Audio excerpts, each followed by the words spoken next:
What if I told you there's a way to finish a necklace without crimp covers and still make it look completely professional? Well, today I'm going to show you a clean, professional method to finish a necklace that skips crimp covers entirely. And if you like to wear dainty or lightweight necklaces, this will be a game changer. Hey everybody, welcome to Mr. Moon Designs. My name's Louisa.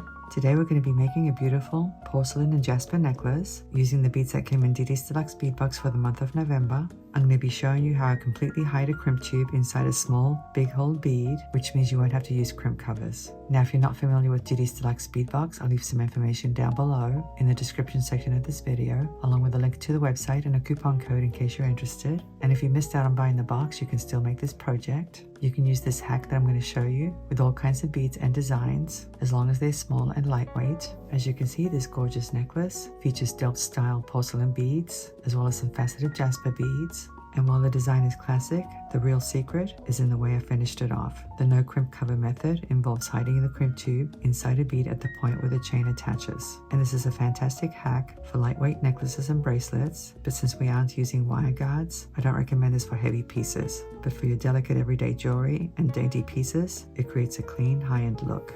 And I can't wait to show you this hack, so grab your beads and your tools and let's get started.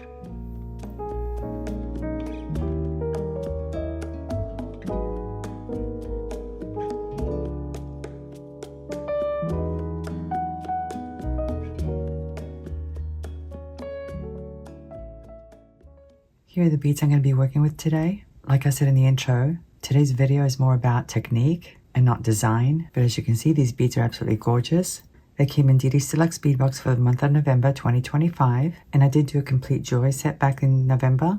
I created a really pretty Victorian style princess jewelry set, which included a triple draped necklace, earrings, and a bracelet. And the name of that box was Royal Delft, and you can see why, because of these gorgeous blue and white beads, especially these porcelain beads. Now the rectangular ones are jasper, blue spot jasper. They measure 10 by 8 millimeters. And the porcelain flowers came in the designer strand from that box. I think they measure about 15 millimeters across. And these little round porcelain ones measure 6 millimeters across. I also have some size 80 seed beads. But anyway, if you haven't seen that tutorial, I'll link it down below. So today I thought I'd make a necklace with these beads. I just couldn't resist them. And I know it's already February, but I thought I'd take advantage of it and give you some pro tips on how to finish a necklace. My primary focus today is to crimp off the ends, but I don't want to use crimp covers. I've never been a big fan of them. I actually don't even like crimp tubes or crimp beads, but of course, as you know, it's necessary when you're doing stringing projects, unless you're using nylon cord or something. And let me tell you, I've tried all kinds of ways to avoid crimp covers. Let me just show you the different ways. Let me move this out of the way for the time being. Sometimes if I have something below, my camera focuses on that. So one of the things I've tried is to stop a crimp bead. It looks like this. As you can see, it's a cylinder shape. And it has a little peg right there that you push in. And once you do that, it squeezes down on the beading wire and holds everything in place. And as you can see, I have a wire guard attached to this. That's another thing I don't like. I don't like wire guards. I just don't like the way they look. But again, it's one of those things that's actually necessary when you're doing this kind of work to protect your beading wire from wear and tear. And you can actually get these stopper crimp beads round or cylinder shaped like this one. But anyway, this is one of the options that I've tried. Another option that I've tried is a clamshell cover like this one. I actually like to use this one, but I don't tend to use it with real heavy beads because I don't feel it's secure enough. It's very secure though if your design has very small beads or light beads. And as you can see, it has a loop already, so you don't need a wire guard. So that's one of the things I like about using this one. Some people feel very nervous about it because they don't think it's going to hold very well. But honestly, guys, I've never had trouble. So this is my next best favorite. Now, do I like this shape? Not really. I don't really like the shape. I've looked around for different shapes. What I don't like about it is that it has those sharp corners. I'm not sure if you guys can see that. I don't really like the shape, to be honest, but it's not a bad way to finish off a necklace or a bracelet. Of course, then you have your traditional method of using a crimp cover, like this one right here. Now, I don't have a wire guard on this beading wire. One of the downfalls about crimp covers is the seam, as you can see. There's no way to get around it. They do have crimp covers that are corrugated that look better. You don't see the seam as much, but these are really hard to close and it's difficult to maintain a nice round shape as well. Although I have used these pliers, these are crimp cover closers, and you place it inside like this and just work your way around the whole crimp cover until you get a nice round shape and until it's closed. And these work okay as well. I don't mind using these. but this is your other method for finishing off a crimped necklace or bracelet. And here's a bunch of corrugated crimp covers. And I actually don't mind using these because, like I said, you don't see the seam as much once they're closed. And these are actually really nice. These are 14 karat gold plated. I like these. So those are your options. But there is another option that I'm going to show you today. You will need a crimp tube, but you're not going to need a wire guard or a crimp cover. And I'll show you in just a moment. But like I said in the intro, the method that I'm going to show you is only suitable for lightweight pieces. For heavier pieces, you're going to want to use the traditional method of hiding your crimp tubes inside crimp covers and using wire guards as well. Now you're probably wondering what this rod is. It's called a magic rod. I carry it in my Etsy store and I use it to arrange my beads for necklaces and bracelets. It comes in handy because, as you can see, I'm able to slide my beads on, including seed beads, and then I can hold them together using these stoppers so that I can get accurate measurements, which is something that you can't really do on a beading board. You can arrange beads on the beading board, but you can't have them up against each other like this, especially when you're using seed beads or beads that have an odd shape like the rectangle beads. But the rods help you do that. They come in super handy for stacked bracelets because you can line them all up like this. And the other thing that's nice about them is that you can line up your beads, put the stoppers on, and then take it and transport it somewhere so you can work on it later on. But anyway, if you're interested in these rods, I'll leave a link to my Etsy store down below. I sell them in packs of 5 and they're 12 inches long. So we're going to get started. Let me see how long this is. It measures about 6.5 inches, which means that I'm going to cut myself a piece of beading wire that's about 10.5 inches long, and that's because you need 2 inches at each end to do the crimping. I'm going to use 49 strand beading wire, and this one's 0.018 of an inch in diameter, or 0.46 millimeters, and the color is bright, but I don't know why they call it bright because to me it looks like gray. But anyway, that's what it's called. So here it is. I'm going to place a bead stopper at this end. And now to offload from the rod, I'm going to hold onto this end, slide the stopper off this end, and then carefully slide my beads off the rod and onto my beading wire. Sometimes when the beads are the same size, I can offload in multiples. But in this case, since they're all different sizes, I'm just going to do one at a time. But one of the nice things about the rods is that they hold the beads in alignment, so I don't have to go searching for the hole. So let me keep going. Okay, I've strung on all my beads, as you can see, and now we're going to go ahead and crimp off the ends. I'm going to show you my little hack. Here's a couple of crimp tubes. I'm going to use spacer beads to hide the crimp tubes. As you can see, these have very large holes. The bead itself is 4 millimeters wide, but I think the hole is 2 millimeters. And I got these on Amazon. They're made out of steel. I actually don't need them quite yet because we need to crimp off the ends first. But what I do need is one of these. This is actually a floss threader. You can get these anywhere. You can get these at the drugstore, on Amazon. Now, if you don't have anything like this, you can just thread some fire line on a needle and tie a knot. So you'll have a closed loop on a needle similar to this. So let me show you. I'm going to slide on a crimp tube. And now the floss threader, like this. Take the tail and go through the crimp tube. Bring the crimp tube down towards the loop. So you have something like this. And now I'm going to crimp it off. I'm going to use my crimping pliers. And I'm going to place it on the first notch like I always do. Just like this. Squeeze. Turn it sideways.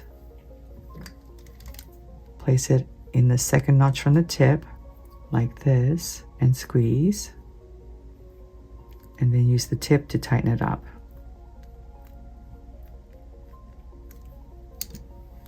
So that part's done.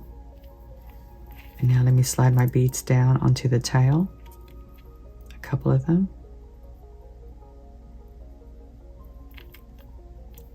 Like so. Snip off the excess beading wire. Slide the rest of my beads down.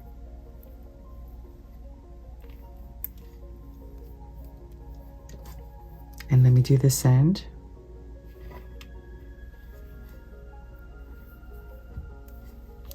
And I'll need another floss threader. Here's another one.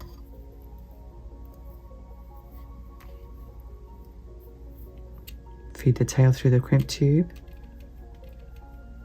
and some of the beads. And as you can see, my crimp tube is wanting to hide inside that porcelain bead. And that's because the porcelain bead has holes that are very large. That's the challenging part about this necklace, but I'll make it work somehow. Let me go ahead and bring my crimp tube out. There it is. Let me grab hold of it before it goes anywhere else. Pull on the tail. I definitely want a decent sized loop. I think that's good enough. Check my necklace for spaces. And now I'm going to go ahead and squeeze. Turn it sideways. Place it inside the second notch. And squeeze. And tighten it up. Now this loop is actually a little bit smaller than what I wanted, but we'll see how it works out. It should be okay. As you can see, it fits just fine. Let me snip off this tail.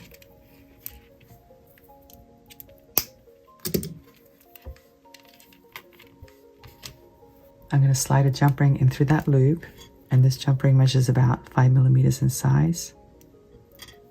Something like that. And I might as well slide in my chain while I'm at it. Close it up.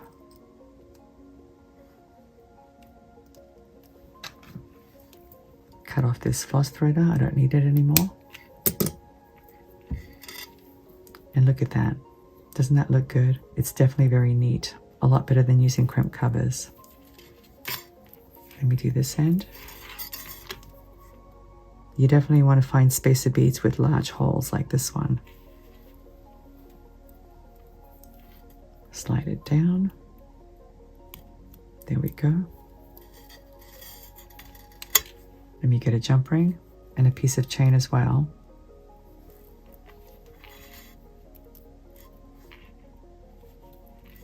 Close up my jump ring.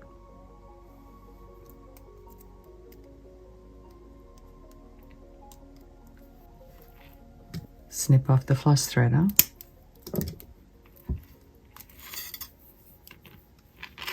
And there we go. I really do love the way these look. Much better than crimp covers, in my opinion. Here's a clasp, and here's an extended chain. I am going to embellish it. I'm going to use these two beads. I think this is an agate bead, 4 millimeters in size, and this is a faceted rondelle. I think it's 6 millimeters across. Using round nose pliers, I'm going to grab my pin. It's a ball head pin, by the way. Bend it, reposition my pliers, wrap the tail around the barrel of my pliers, flip the pliers around, wrap to the back. Let me open up this loop. Slide my chain into it.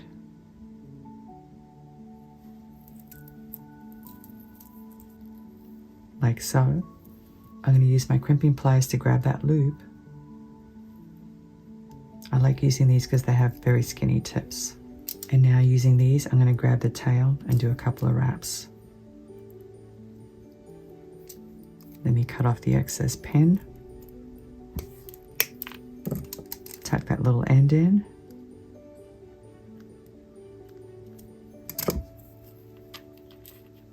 Here are 2 more jump rings. As you can see, they're already opened. All of these are open, and I don't remember where I got these from, but it's very convenient that they're already opened. Let me go ahead and grab one. Slide my lobster clasp into it. And now this end. It really doesn't matter what end, because there's no front or back to this necklace. Close it up.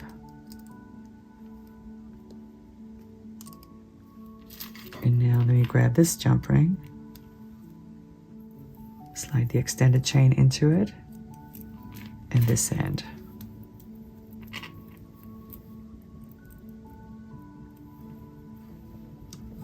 Close it up.